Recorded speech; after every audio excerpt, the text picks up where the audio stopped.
اعوذ باللہ من الشیطان الرجیم بسم اللہ الرحمن الرحیم شہر رمضان الذی انزل فیہ القرآن ہدی للناس وبینات من الہدی والفرقان فمن شہد منکم الشہر فلیصمہ ومن کان مریضا او علی سفر فعدۃ من ایام اخر يريد الله بكم اليسر ولا يريد بكم العسر ولتكملوا العدة ولتكبروا الله على ما هداكم ولعلكم تشكرون.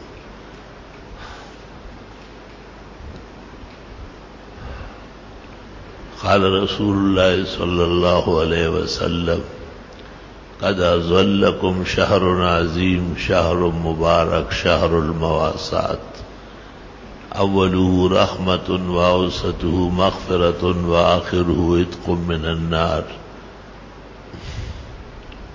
شهر جعل الله صيامه فريضة وقيام ليله تطوعا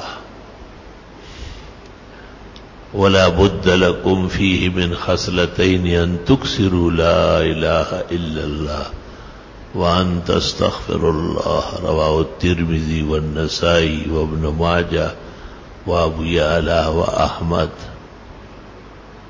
سوى الشيخين. اللهم صل وسلم على النبي وعلى آله واصحابه وبارك وصل وسلم عليه. بزرگوں اور بھائیوں، اللہ کا احسان ہے کہ ایمان کے ساتھ قدر صحت کے ساتھ ہمیں رمضان شریف نصیب فرمایا. اللہ تعالیٰ کی بہت بڑی مہربانیوں میں سے قرآن شریف ہے وہ اس مہینے میں نازل ہوا ہے.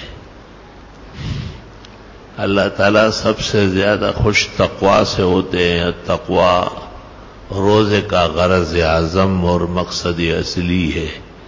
لعلکم تتقون. انسانوں میں ایمان کے بعد جو اچھی خصلتیں ہیں وہ تقوی ہے، اور تقوی کے لیے کچھ اسباب ہے. مثلا کم کھانا یا بالکل نہ کھانا، دیر تک جاگنا اور زیادہ عبادت کرنا. رمضان شریف میں یہ سب کام ہو جاتے ہیں. صبح صادق سے لے کر غروب آفتاب تک نہ کھانا اور نہ پینا، اور اپنی حلال بیوی سے مجامعت نہ کرنا، کیونکہ روزہ نام ہے والامساک عن المفترات الثلاث اے الاکل والشرب والوقاء اے الجماع. اس اعتبار سے بھی مسلمان بہت خوش قسمت ہے کہ اس کو صبح صادق سے غروب آفتاب تک بہت خوش دلی سے اور بڑی قوت سے. بزرگ لوگ ایسے بیماران وہ بھی کہتے ہیں نہیں روزہ تو رکھنا ہے. مسلمان کا ایک ترہ امتیاز ہے کہ وہ روزے سے بہت خوش ہوتا ہے، اور اس خوشی میں اللہ کی خوشی کا راز ہے. وہ کہتے ہیں نا کہ کہیں کوئی مسلمان لڑکا وہ کسی ہندو لڑکے سے محبت کرنے لگا،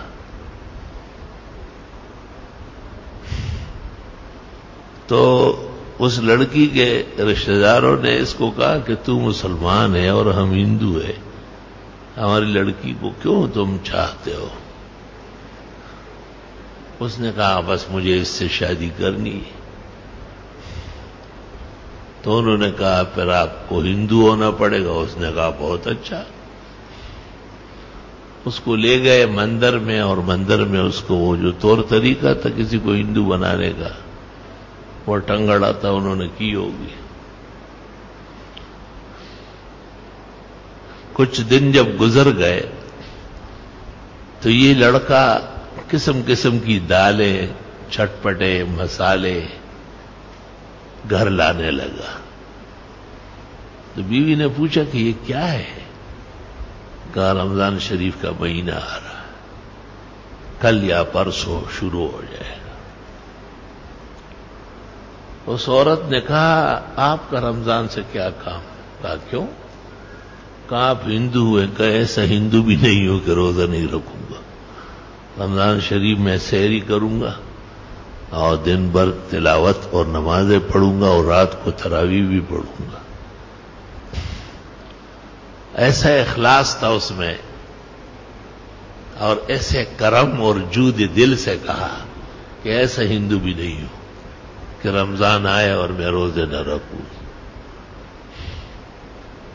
تو اس بی بی نے کہا چلو میں بھی مسلمان ہوتی ہوں اور ہمارے والدین کو پتہ نہ چلے تو اچھا ہے، خواہ آپ کے ساتھ جنگ کریں گے، شور کریں گے۔ وہ خود اٹھتی تھی اور سحری تیار کرتی تھی اور دونوں میاں بیوی مل کے سحری کرتے تھے، پھر روزہ دن بھر جو روزے دار کے اعمال ہوتے ہیں۔ تو دیکھو ایک ایسا جذبہ بھی اسلام میں ہے مسلمان میں کہ اس نے وقتی نفسانیت کے لیے بظاہر مذہب چھوڑ دیا، لیکن جب رمضان آیا تو اس نے کہا یہ ایسا نہیں ہو سکتا ہے، یہ ہمارا مذہب کا بہت بڑا مہینہ ہے اور اس کے بغیر میں نہیں رہ سکتا ہوں، میں نے ضرور سحری کرنی ہے، دن بھر روزہ رکھنا ہے، شام کو افطار کرنا ہے اور عشاء کے بعد تراویح کی نماز پڑھنی ہے۔ اللہ کا لاکھ لاکھ شکر و کرم ہے، اللہ نے مسلمانوں کو یہ نصیب فرمایا ہے۔ تو ایک تو رزق جو ہے حلال طیب، اس کی ممانعت ہو جاتی ہے، اتم الصیام الی اللیل، رات تک کچھ کھانا پینا نہیں۔ اگر بھولے سے کھایا یاد ہی نہیں رہا تو علماء کہتے ہیں کہ اگر بزرگ ہے یا بیمار ہے تو مت یاد دلاؤ، دے دو اس کو پانی شربت۔ حدیث شریف میں ہے انما اطعمک اللہ وسقاک، اللہ تعالیٰ نے آپ کو کھلایا پلایا، اللہ کا خاص مہمان ہے، اس کے لیے قانون اٹھا لیا۔ اور اگر جوان ہے، طاقتور ہے تو اس کو یاد دلا دو کہ روزہ کا مہینہ ہے اور روزہ ہے، مت کھاؤ پیو۔ پھر جب پیٹ خالی ہو تو دیکھیں آدمی بظاہر نڈال ہوتا ہے لیکن یہ توانا ہوتا ہے۔ الحمدللہ آج بھی ہم نے 9 بجے سے لے کے 11:15 تک تفسیر پڑھائی ہے، حالانکہ میں کئی گناگو امراض کا شکار ہوں۔ یقین کر لے کہ رمضان شریف شروع ہوتے ہی میں نے مرض کی کمی اور صحت کی زیادت محسوس کی، والحمدللہ علی ھذا، کیونکہ بیشتر بیماریوں کو جو توانائی ملتی ہے وہ کھانے پینے سے۔ حقیقت یہ ہے کہ یہ فنا کی دلیل ہے کھانا پینا۔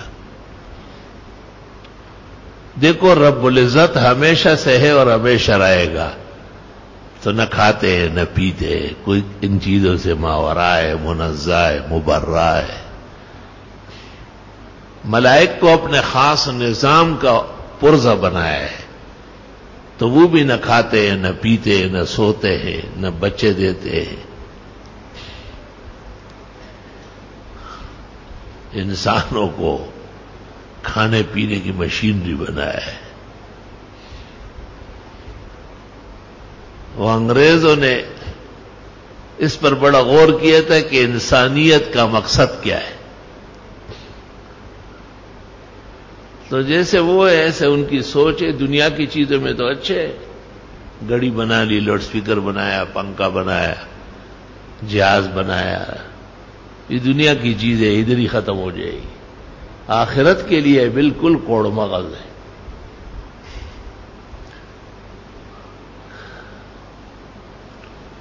دو طبقے تھے متکلمین کے، سائنسدانوں کے، اور دونوں نے اس پر اتفاق کیا کہ یہ اللہ تعالیٰ نے کھانے اور پینے کے لیے پیدا کیا ہے، بس اس کی زندگی کا مقصد نان بخور و ڈر بزن ہے۔ ایک طالب علم کہیں ان دونوں کو ملا جو دینی مدرسے میں پڑھتا تھا، اس نے کہا یہ آپ نے کیا فضول بات کہی؟ کہا دیکھو مقصد جو کسی چیز کا ہوتا ہے تو وہ بلند و برتر ہوتا ہے۔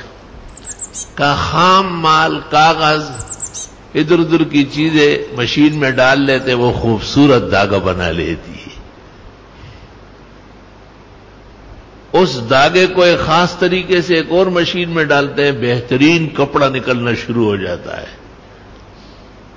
یہ اس مشین کا مقصد ہے، چیزیں بنانا۔ کا انسان جو کھا پی لیتا ہے اور اس کے بعد اس سے وہ نکلتا ہے، وہ تو گند ہے، غلاظت و نجاست ہے۔ تو دونوں سائنسدان حیران رہ گئے۔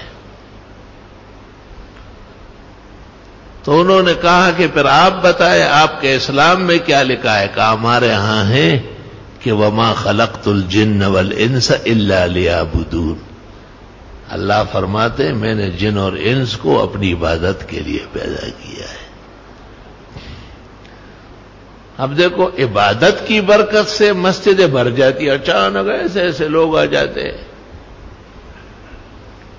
ہمارے نیو کراچی میں ایک زمانے میں میں اوائل طالب علمی میں امام رہا ہوں، اب وہاں بہت بڑا ادارہ بنا ہے، عزیز محمد سلم ہوا ناظم اعلی امام خطیب ہے، ادارہ یہی کا شاخ ہے۔ تو ایک دیوانہ اس محلے میں رہتا تھا، دلدار نام تھا اس کا، وہ گلی میں کڑا رہتا تھا، اچانک جا کے کپڑے بدل کے نہا کے آ جاتا تھا۔ مجھے کہتے حافظ جی کیا بات ہے، آج بہت لوگ آ رہے ہیں، کہیں رمضان تو نہیں ہوا ہے؟ تو میں کہتا دلدار رمضان اچھا شکر ہے، میں نے بھی کپڑے بدلے نہ آیا ہے۔ بالکل دیوانہ، اور وہ رمضان شریف کو سنتے ہی کہتا تھا کہ ہاں ایسا لگتا ہے یہ لوگ اتنے زیادہ آ رہے ہیں، جدھر سے دیکھو لوگ ہی لوگ چلے آ رہے ہیں، یہ کوئی رمضان ہو گیا؟ جی دلدار رمضان شروع ہو گیا، اچھا اوہو شکر ہے میں بھی آ گیا ہوں۔ اللہ کا لاکھ لاکھ شکر ہے، اللہ کا احسان اور مہربانی۔ رمضان ترقی کا مہینہ ہے، عنایات ربانی اب بڑھتی، حدیث شریف میں ہے مومن کا رزق بھی بڑھتا ہے اور مومن کی نیکی ابھی بڑھتی ہے۔ رزق تو اس طرح بڑھتا ہے کہ دیکھو سحری میں کس طرح اخلاص برے کھانے ہوتے ہیں، غریب سے غریب گھر میں بھی سحری کا انتظام ہوتا ہے۔ افطار دیکھو وہی دروجی ہر ماخام اختر دے اور زری زری دے پیشمنی دا نارو شبہ، مغرب میں جب دسترخوان لگتا ہے تو پتہ چلتا ہے کہ روزہ کوئی چیز ہے۔ حدیث شریف میں ہے کہ مومن کو دو خوشیاں حاصل ہوگی، ایک افطار کے وقت اور دوسری خوشی عند لقاء رب، اللہ سے جب ملاقات کرے گا اور اللہ بہت خوش خوش اس سے ملے گا کہ یہ وہ میرا بندہ ہے جس نے بہت اچھے روزے رکھے۔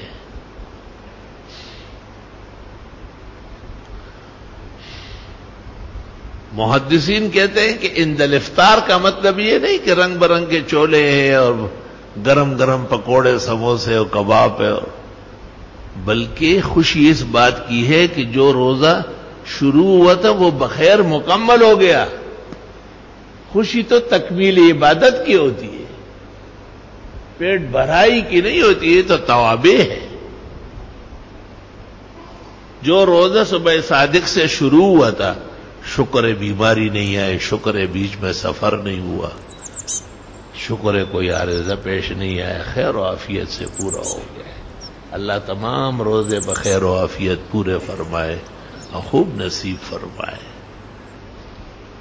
بیویوں کو ماہواری آ جاتی ہے، روزہ ختم ہو جاتا ہے۔ تو جب یہ روزہ صبح صادق سے لے کر غروب آفتاب تک بخیر و عافیت مکمل ہو جائے تو اللہ کے نیک بندے کو بڑی خوشی حاصل ہوتی کہ خدایا تیرے نام کا میں نے روزہ رکھا تھا اور تیرے رزق سے ہی افطار کرتا ہوں۔ اللہم لک صمت وعلی رزقک افطرت، یہ دو لفظ حدیث میں ثابت ہے، باقی وبک آمنت وعلیک توکلت وہ کئی نہیں ہے۔ لکھا گیا ہے کہ یہ مختلق اور من گڑت الفاظ ہیں۔ سحری کے وقت بھی دعائیں قبول ہوتی ہے کہ وہ آخری لمحہ ہے، اور افطار کے وقت بھی دعا قبول ہوتی ہے، لیکن علماء دین کہتے ہیں کہ افطار میں عجلت سنت ہے، کیونکہ روافض 15-20 منٹ دیر کرتے ہیں اور وہ راہ راست سے ہٹے ہوئے ہیں۔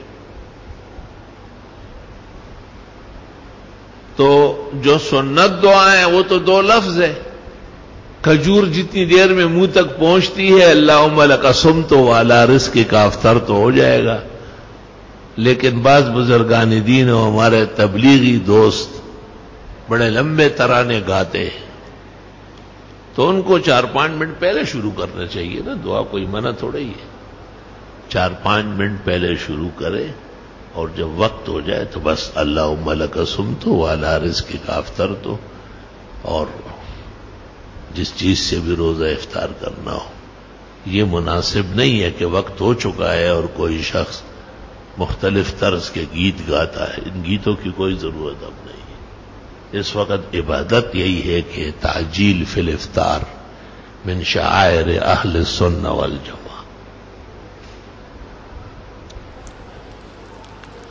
اس لیے مغرب کی نماز ہمارے ہاں اذان کے فوراً بعد ہے، یہاں تک کہ جن لوگوں نے کچھ وقفہ نکالا ہے علماء نے ان پر ناراضگی ظاہر کی، محقق الاثر نے، مولانا لدھیانوی نے، بلکہ خیر المدارس ملتان کے مفتی عبدالستار نے لکھا کہ یہ توقف جو ہے یہ تشبہ بالرفض ہے، یہ روافض کے اعمال میں سے۔ لیکن یہ جو وقفہ ہے اذان کے بعد وقت داخل ہونے کے بعد، یہ بالوجہ ہے، اس کو کہتے ہیں وقفہ ناشئہ من دلیل، اور وہ ہے التعجیل فی الافطار۔ فقہاء نے لکھا ہے کہ اگر کوئی روزہ افطار کیے بغیر مغرب پڑھ لے تو مکروہ ہے، ناپسندیدہ کام کیا ہے اس نے۔ جتنی حاضر چیزیں ہو ان چیزوں سے فراغت ہو سکتی ہے، 5-10 منٹ وقفہ اس میں ہو جائے گا۔ تو بعض لوگ سمجھتے ہیں کہ یہ تو نہیں مانتے اور اب کرتے ہیں، تو میں نے کہا وہ جو نہیں مانتا ہوں وہ نہ ماننے کا ہے، اور یہ جو مانتا ہوں اس کی دلیل و وجہ موجود ہے۔ وہ وقفہ ناشئہ من غیر دلیل ہے، اور یہ وقفہ ناشئہ من دلیل ہے، وَكَمْ مِنْ فَرْقٍ مِنْ دَلِيلٍ وَبِعَدَمِ الدَّلِيلِ۔